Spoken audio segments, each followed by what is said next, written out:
ဒီနေ့မှာအလှည့်ကျလာတော့စမူဇာကြီးဖြစ်တဲ့လန်ကြီးအလှည့်ကျလာတာပဲဖြစ်ပါတယ်။ကဲဇလန်လေးအဆောင်မှာတော့မင်းသားလေးကသူ့ရဲ့နန်းတော်တွေကိုတလန်းချင်းလျှောက်ပြီးတော့စတိုင်နဲ့ဝင်လာပြီးတော့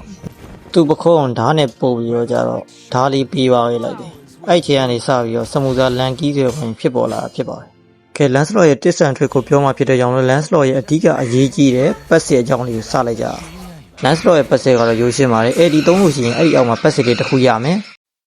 စကေး1တစ်ခါတက်လိုက်တိုင်းမှာလည်းပတ်စစ်တစ်ချက်ရ။ Lancelot ရဲ့ Scale 1နဲ့ Eddie Mate ကတော့ပတ်စစ်ကိုပွင့်မှာဖြစ်ပြီးတော့ Scale 2ကတော့ပတ်စစ်ကိုပွင့်မှာမဟုတ်ပါဘူး။ဒါပေမဲ့နောက်တဲ့ပတ်စစ်တစ်မျိုးဖွင့်လို့ရပါသေးတယ်။အဲ့ဒါကတော့ဘေးနားက Cyclone တော့တွေးကြတဲ့အတိုင်း Cyclone လေးသုံးလိုက်မယ်ဆိုလည်းပတ်စစ်ကရမှာ။နောက်တစ်ခုအနေနဲ့တော့ကျွန်တော်က Lancelot ရဲ့ပတ်စစ်ကိုဘယ်လိုစုမလဲပေါ့ Scale 1နဲ့ကျွန်တော်ဒီ Lancelot ရဲ့ပတ်စစ်မှာဆိုလို့ရှိရင်အဲ့လိုမျိုး၄ပုံပုံ၃ပုံရောက်သွားပြီဆိုလို့ရှိရင်ပတ်စစ်ကိုတစ်ခါသုံးလို့ရတယ်။အဲ့ဒါဆိုလို့ရှိရင်အဲ့ Scale 1က9တောင်လည်းပြန်မလဲပါဘူး။ပတ်စစ်ကလည်း၄ချက်ထိရောက်သွားမယ်။ Lancelot ရဲ့ပတ်စစ်၄ချက်ပြည့်နေတဲ့ဓာတ်မိတ်နဲ့ပတ်စစ်တစ်ချက်ပဲရှိရဲ့ဓာတ်မိတ်နဲ့အကွာကြီးပါပဲ။ Lancelot ရဲ့ပတ်စစ်လို့ပါ basic attack မှာမဟုတ်ဘူးသူ့ရဲ့ Scale 1 Scale 2 ultimate အကုန်လုံးမှာအလုပ်လုပ်တာဖြစ်တဲ့ကြောင့်လို့တကယ်လို့ဓာတ်မိတ်အကျန်းအကိတ်ကြီးပေးနေတယ်ဆိုရင် Lancelot ရဲ့ Scale ပတ်စစ်ကို၄ခုအမြဲတမ်းပြည့်အောင် test ပါ